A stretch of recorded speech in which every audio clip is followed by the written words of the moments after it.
me too. Am I a baby? No, I'm not a child. So stop hitting me so I can get it myself. I'm an independent woman. And I'm your woman. But, okay, sorry. I just want to see my man. I just want to see Aaron. Where's Aaron Warner? Aaron Warner Anderson. Where he at? He said you should have stayed that hoe. What? Can you please me holy S word? Baby, if you have no say-so whatsoever about what you're doing in your marriage, should you really be with her? Let's think about that, baby. So that. What is up, you homosexuals? And welcome back to another video.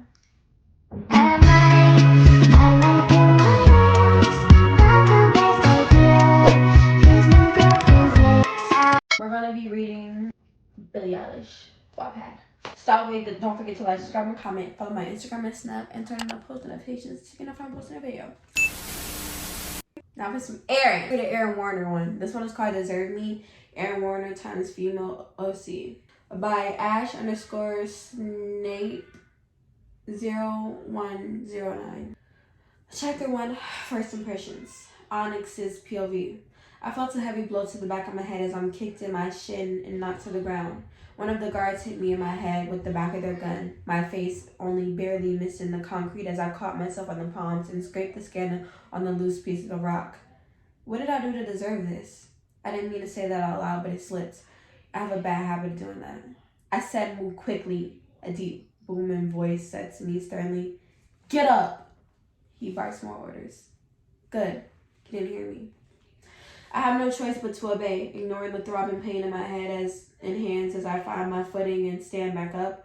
I'm quickly restrained once I'm back upright. My hands are put into cuffs and odd shock collar type chokers placed around my neck, just in case you try to pull some S. A different guard, not the one who kicked me, said as it tightened around my throat. Besides us being dragged from another vehicle is another girl. She doesn't appear to be much older than me, but she's at least 2 inches shorter, lighter hair, a bit slimmer. I watch as the guards with big guns pull her from the vehicle. They have gloves on, but they still cover her arms and hands with thick, quilt-like padding and strictly touch toes. Face forward, walk. The guards crowd around me as we enter a large concrete building surrounded by even more guards. There's a buzz before the door slides open. I wasn't given any time to look around. I was pushed to walk as my vision was blocked by tall men. Judging by the shuffling and stomping behind me, the other girl is going to the same place that I am, or at least somewhere close. I feel sick to admit it, even to myself, but I'm confronted that there's a possibility that I won't be alone. But I'm also disheartened. I won't be alone. Sad. We stopped suddenly, my face almost colliding with the back of the man in front of me. Another buzz and a slide of a door and I'm being shoved yet again. Stay here. A stern voice that I haven't heard yet. A stern voice that belonged to someone younger than the man tasked with handling me. Adam. Hi, baby. Y'all, okay, let me tell y'all, because I loved Adam at first. Like, I wanted them together. Until we got to that one part where he was really cussing her around inside his house. I didn't like that. He said, you should have stayed that hoe. What? I said, stay here.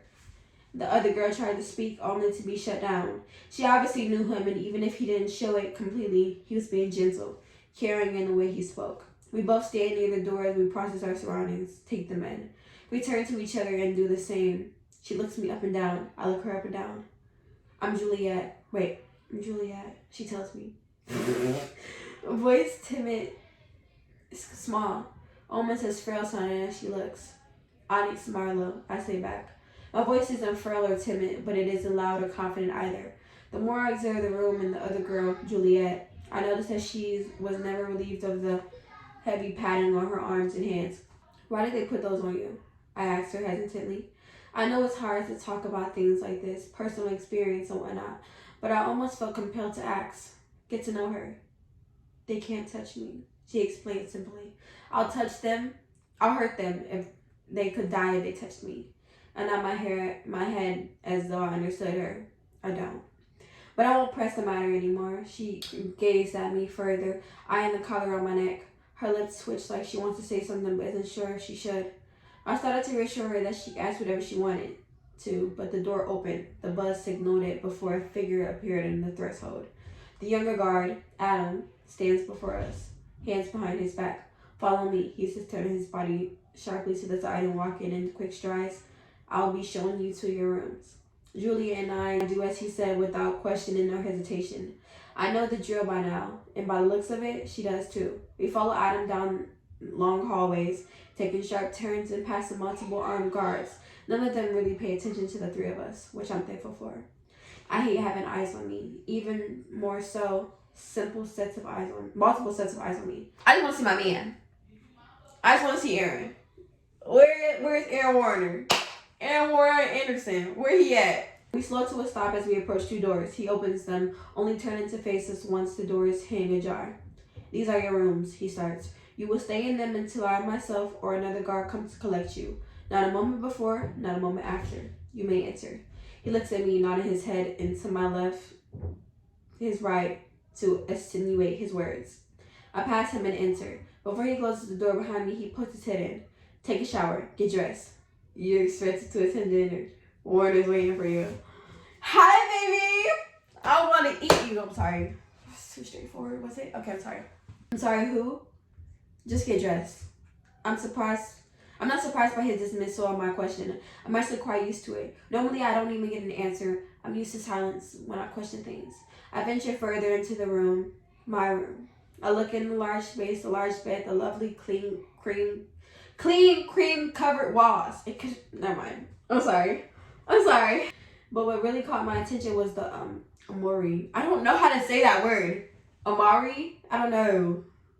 Amore? It took up almost in the entire span of one wall, filled with hangers of dresses and blouses, drawers that were so full of clothes, fabrics so soft that it made the clothes the asylum provided feel like rags. Everything is so colorful, so spectacular. I've never had anything this nice. I carefully shifted through the drawers. There were even undergarments, all picked to fit me exactly, every curve and contour of my body. He wants you looking good, girl. Hold on. Aaron, you want me to list show for you? Okay, I'm sorry. I don't know what to pick out. I don't know what to wear. I have never had this many options or this amount of free reign. I asked for a plain pair of black dress pants. They didn't look form-fitting, but they didn't look too loose either. They sit on my legs just right. I picked a simple pair of cotton undergarments before I headed to the bathroom. I turned on the water. It's hot. The water is hot. Oh, I know you was used to that cold-ass water, but baby, you ain't gotta do that no more. My man here to take care of you, okay? I had to shower carefully. I don't know if this collar around my neck is waterproof or not, but I wasn't going to test the theory. I dressed myself quickly. As I do so, I noticed that there's an assortment of different products that I could put in my hair. I haven't even heard of half of them. I left the bathroom after combing through my hair. I left the products alone so as not to overdo anything. I sit on the huge bed while I wait to be collected. I feel so small compared to the bed alone, but the room as a whole, I feel like an ant. Are you this big? That's that big. The door slides open. The young guard stands behind it while Juliet stands behind him. I stand up, not needing him to tell me to follow. He leads us, again, down winding hallways, opening a door that reveals a dining room. There are 7 banquet tables stretched across the room, covered by blue silk tablecloths. Crystal vases that hold gardenias, orchids, and lilies sit atop the surface, spaced carefully between the platters of food. This dining room is just as extravagant as the rest of the place. Adam orders us to sit. Juliet and I sit next to each other. There's only one chair between us. Oh. The door slides open right after Adam seats himself. Y'all want me to walk in there, okay? Hold on. A blonde walks in wearing a suit. His black suit jacket stopping just above his gloved hands. He closes the door behind him. It doesn't make a sound. He stands there, his eyes taking in the sight of the three of us. Why is she wearing a shot collar? He points at me, but he's looking at Adam. I don't know, sir. I didn't put it on her. He tells him, his voice is devoid of any emotion. The blonde draws near, walking further to the dining room and over to the side of the table Julia and I are sitting. He walks behind my chair. Oh, okay. I feel his fingers graze the back of my neck, moving my hair to the side, then I hear the faint sound of a buckle coming undone. I know you see us. You know I want that bitch. I wanna eat, I wanna lick it up. Then the feeling of a leather band slipping up from my neck. She is not a dog. She does not need a collar. He throws the collar across the table. Adam catches it. My man, no. I'm his girl. He don't know that yet. But, baby, we locked in like this. Okay? I was going to say something crazy. Never mind. I'm sorry. I ain't playing. I want you, and I'm going to have you. We'll talk soon. He looks annoyed, but he refrains from saying anything. You know, there are clothes in your Amari, whatever the flip it says. He says as he takes the seat between Julia and I. Don't sit next to the hoe. Sit next to me. Or sit in front of me. Don't sit next to her. I don't like that. I'm sorry. Julia, baby, I love you, but that's my man. That's my man. Okay? He takes the seat between Julia and I. His attention is now on her. Pay attention to me! And you don't have to wear those dirty tennis shoes anymore. He spoke to her as he poured water in our glasses. Hers first, then mine, smiling at me after. His green eyes sparkling in the light. I realized that this is Warner, the Warner that was waiting for us. I think I like Warner's smile and green eyes. I mean, who doesn't? Like, he can really eat that girl for lunch. Like, me. I'm the girl he's going to eat for lunch. He states Juliet's name once when she doesn't respond to him. Are you not hungry? He taps her wrist. No, thank you. She finally acknowledges him. Warner smiles at her, licking his bottom lip before he says something else. Hold on, do that. What is wrong with you, Aaron? His eyes hold a slight hint of frustration towards her. Don't confuse pity for bravery, love. I know you haven't eaten anything in days. His eyes then flickered at me. Neither of you. I think I can see the frustrated look in his eyes soften just a bit when he looks at me. I'd really rather die than eat your food than listen to you call me love. Juliet snapped at Warner. Period. Because that's my man, so you would want him to call you that anyway. You got Adam. Go be with your man. Go be with your man. This is my man, okay? Warner ignores her. He nods his head to the bowls and platters, urging me to start filling my plate. I hesitate. He reaches over, grabbing a spoon from the bowl of potatoes, placing it in my hand. Go on. It's all right. I put a single spoonful of potatoes on my plate before putting it back and reaching for the green beans. My hand trembled slightly when I noticed Warner watching my every movement. Stop watching me, baby. You're making me nervous. He reaches ahead of him to cut a piece of roast and place it on my plate. Anything else? Okay, wait. It says, anything else? He leans over, whispering in my ear. His voice is sweet, smooth. I want to eat him. I shake my head, unknowing how else to respond. He nods back, picking up the fork that's set next to my plate and putting that in my hand too. Am I a baby? No, I'm not a child. So stop hitting me so I can get it myself. I'm an independent woman. And I'm your woman. But, okay, sorry. Wow. I actually admire hearing that. It's been a while. No cap. It's been a while since I've heard that. I focus on keeping my eyes on the plate, avoiding everything else around me. I hear the clatter of metal against porcelain and my body unintentionally jolts. My eyes shoot to look up. Adam drops his fork and Warner is glaring at him. He looks away from Adam long enough to look at Juliet, holding her gaze while he reaches into the pocket of his jacket. He pulls out a gun and fires it somewhere I don't see. Juliet lets out a loud scream at this loud sound. He doesn't even look to see where he's shooting. He drops the gun on the empty plate, silence following the movements before he speaks again. Choose your words very wisely, Juliet. One word from me and your life here won't be so easy. Oh, dang, Keisha. His threat to her sets my teeth on edge. The sense of security his smile gave me vanished. I know he has all the power here. If he chooses so, he can make both of our lives here absolute hell. Absolute hell. I stay quiet. More now than ever. Juliet shifts uncomfortably. She seems just as on edge as I am. The air is changed and the silence is loud. Focusing solely on my plate isn't much of an option anymore. Adam takes notice of her plate full of a weapon and pushes his plate of food to her. Warner watches the whole interaction, laughing humorously before clearing his throat loudly. Do I have to get cancer to go on my work for me? Juliet snaps again. Excuse me? It seems he's the only one you'll listen to, he says easily, but his body language betrays and shows just how tense he is. He turns to Adam. I'm surprised you didn't tell her to change your clothes like I asked you to. He shifts uncomfortably once again. Warner's gaze seems to have that effect on people. He sits up straight and squaring his shoulders. I did, sir. But you lack authority, he says. Adam's word hardly had time to come out of his mouth. I like my clothes, Juliet cuts in. No one asks what you like, love. Now eat, ho. I'm sorry, he said. I need you to look your best when you stand beside me. Why is he talking to her and not me? I'm sorry, but ain't supposed to be my man. My man. It's not giving my man, it's giving her man. It's giving you want to talk to her, you want her beside you. Babe, I'm right here. I want to cooperate, whatever you need. I mean, I might have a little Stockholm syndrome, but that's okay. We can get past that. Bitch, stop touching me! Bitch, get off of me, bitch! Stop touching me! Bitch, stop trying to drown me, you dumbass! Ah! She does what I've been doing since we got here and stopped talking. Again, Warner, his energy leave no room for question or disobedience. Though I can't help but feel an odd pang of a weird feeling in my chest when he calls her love. I like his smile and I like his eyes, but I don't like hearing him call her love. I'm saying, like, what you calling that whole love for? Aaron, you want to fight or what? Because you're my man. The hell, Keisha? It's called The Notebook by Devil in a Dress. Entry 3, Deja Vu. The song is Jobless Monday by Mitski. The Notebook, Entry 3. November 28th, 2018. Billie wants to have 5 kids with me.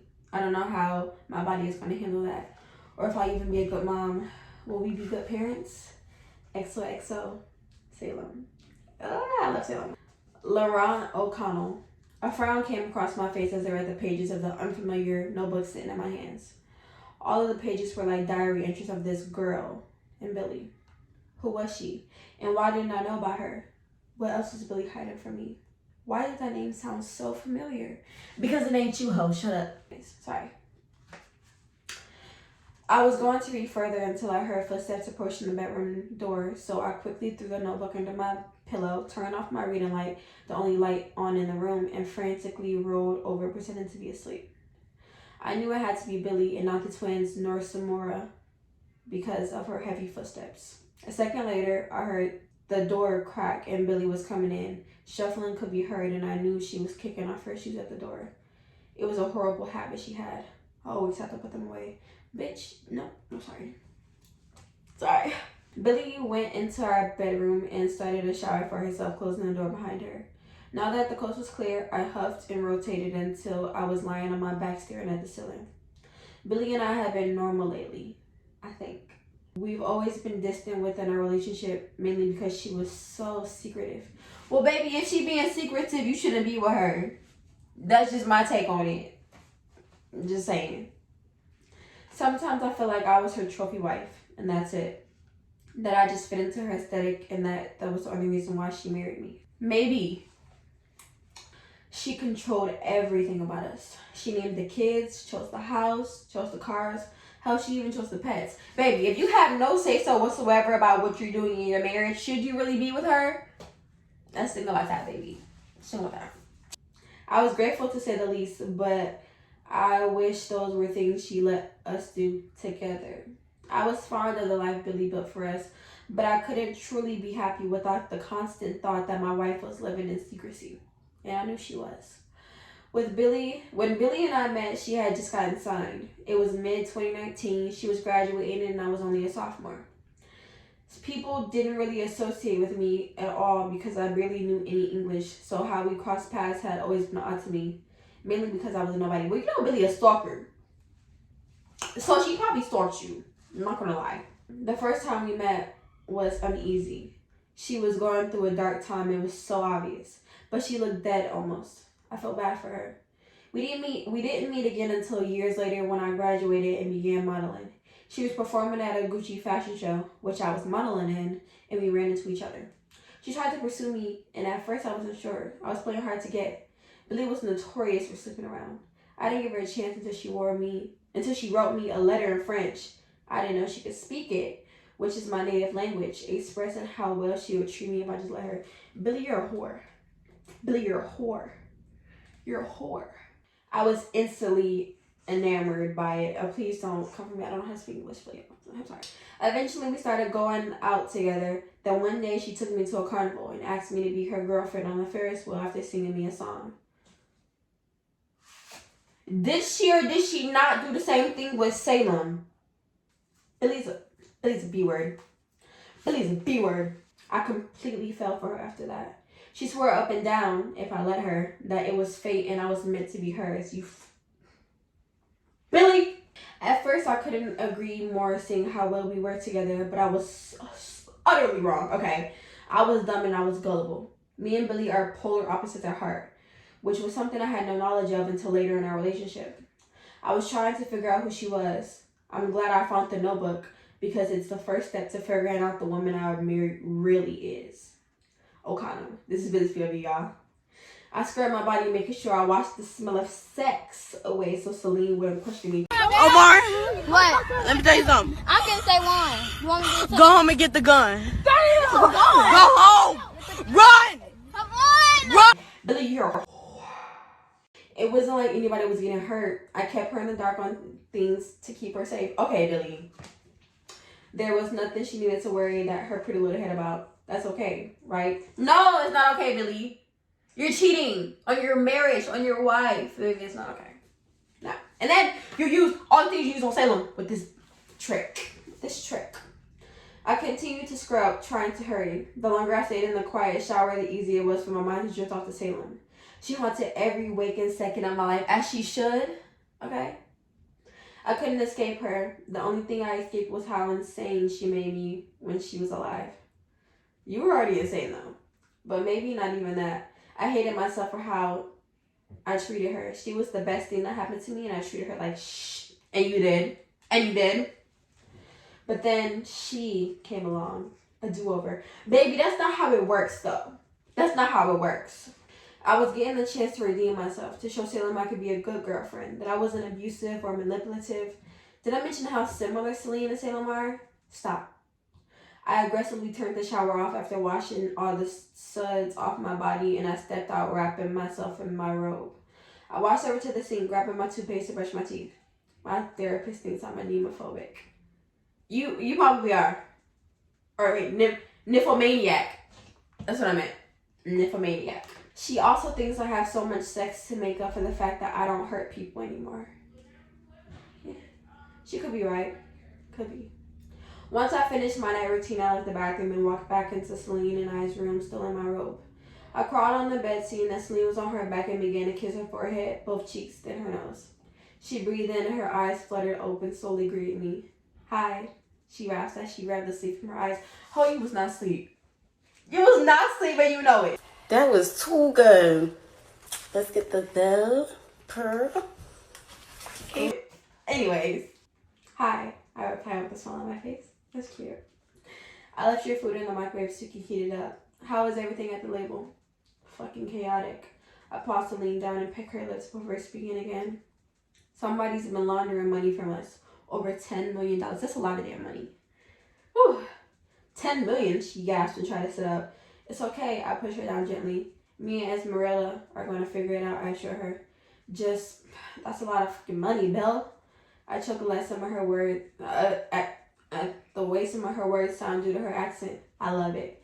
It's one of the reasons I chose her. Billie, you're crazy. Yeah, but it'll be okay. I kiss her again, grabbing her waist. Okay, she huffs against my lips. I have a meeting with another endorser tomorrow, she reveals. This is the last one before the line can really take off. Celine smiles and I smile. It's fake. IDGAF. I don't give a fuck. Period. Billie, bro. Celine being a model opened a lot of doors for her when we got together. Her opportunities skyrocketed. I wasn't taking credit, but I'm taking credit. She wanted to start a makeup line a few years after the twins were born. She started putting it into works. Okay. Part of me hates how in the spotlight she is. I've always been territorial. That never changed about me. We know. I like to imagine what Salem would be doing right now if she were in Celine's position or place. Seeing that I took the celebrity route, she wanted to be a literal science and environment, whatever. I know Salem would have been a good environment like she wanted to be. Things would be different. I would have fell in love with her each day, watching her try to save the world. Bill, are you listening? Yes, I snap out of my thoughts and make eye contact with her. Eye contact with her again. She smiles. I'm proud of you, Celine. The amount of dedication you put into the things you want, I admire you. I love you. The lie slips easily from my lips, satisfying my wife.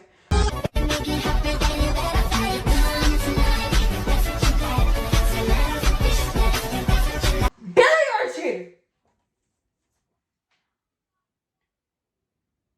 No paparazzi. I'm gonna do another video for part 2, chapter 2 of that story. Okay, I'm gonna read some SMUT. Okay, so we're gonna read Billie Eilish SMUT by Piggly Ass. I don't know. We're on chapter 1, Celebrate. Billie, okay, I can't read this right. Okay. Bill, come on. We're running late. Star, I'm coming. Give me a damn second. Billie slipped her jacket out and jogged down the stairs, not bothering to check her hair. How are you gonna be late to your own release party? That's not so professional. Star laughed, grabbing Billie's arm, taking her outside to her black Mustang. Fix your hair, Bill. Star smiled, placed her hand on Billie's upper thigh. I'm so nervous. I don't know why. I've done this a million times, but this song hits home. I was nervous for Billie, but she never showed it. She knew her girlfriend sounded great, and she was literally a lyrical genius. But Billie's producer is super picky about almost everything. After the release of Billie's new song, they went straight home to let the excitement die down. Billie set her wine down and climbed onto her girlfriend's lap, taking the glass away from her lips and setting it on the table beside the couch. That was unexpected, Star chuckled, pushing Billie back onto the couch, hovering over her, all while kissing down her jaw and neck. Ow! Billie's hand snaked around Star's neck, pulling her back for a gentle kiss. Billie's mouth filled with thick saliva as her girlfriend's hands wandered her body. She then pulled away from Star's lips. You're disgusting! A stream of spit connecting their lips as they stared into each other's eyes. That's dirty. Billie's body became hotter with each passing moment, the throbbing between her legs growing more and more as Star teased her body with slight and gentle movements. Star, please. Please what, Bill? You have to use your words. You know that, baby. Okay. Star snickered, unbuttoning the white button down Billie wore. You know what I want. That was so ugly. I can't. Okay. Billie hid her face, quickly growing embarrassed as if they didn't F right before the album release. I don't know. Must have slipped my mind. Why don't you remind me, love? Oh, okay. Billie squeezed her thighs together as her girlfriend kissed on her breasts and stomach, occasionally leaving hickeys and bite marks on her smooth skin. Can you please? Me. I hate waiting. You know that. Billie seemed to whine as her girlfriend ignored her request. Star slipped the large pants off of the blue-haired woman, revealing her black lace panties beneath. I love when you wear my favorite color, Bill. Star grinned, removing her underwear and kissing down her pale thighs. You're taking too long, Star. Stop teasing me, she growled, squirming a bit. Whatever you please, Bill. Star quickly dipped her middle finger in and watched as her girlfriend's back arched off the black leather couch. F-word. Star, give me more. Star chuckled under her breath before giving in and adding another finger. Billie sighed, finally getting the relief she wanted all day. Her approached her quickly and fiercely as the woman slammed her fingers into her at a bruising pace. God dang, Keisha. Holy Star, I love when you do that, she whined, bucking her hips to meet the thrust of Star's fingers. Star used her thumb to add pressure to Billie's legs, watching as her blue hair started to get stuck to her forehead, to her face, my forehead. She looked really pretty like this. Okay, I get a little. What can I say? Billie's body jolted away from the woman's touch as she got closer and closer to her. Big up. Thank you, Star. I'm going to the store. Billie didn't get to finish her sentence as her big O came crashing down on her. Holy S-word. Billie panted, still feeling her girlfriend's fingers working inside of her. One more time, Bill. You got it in you, don't you? Really nodded, feeling another big O chase her previous one. Started put pressure on the blue-haired girl's lower stomach, which seemed to drive her insane. Billie's body started shaking, sweat beading on her forehead as she inches closer and closer to her next big O. Her back slumped onto the couch as stars curled her fingers, sending Billie over the edge. I mean, that was okay. It was okay. Stop, wait, don't forget to like, subscribe, and comment. Follow my Instagram and Snap, and turn on post notifications so you know if I'm not posting a video. Y'all like, we're twinning. We're twinning. Yeah, let me know what y'all thought. I feel like Julia need to get her little B word on something. I mean, gone, because that's my man. Anyways, bye, you homosexuals. Distract me from all this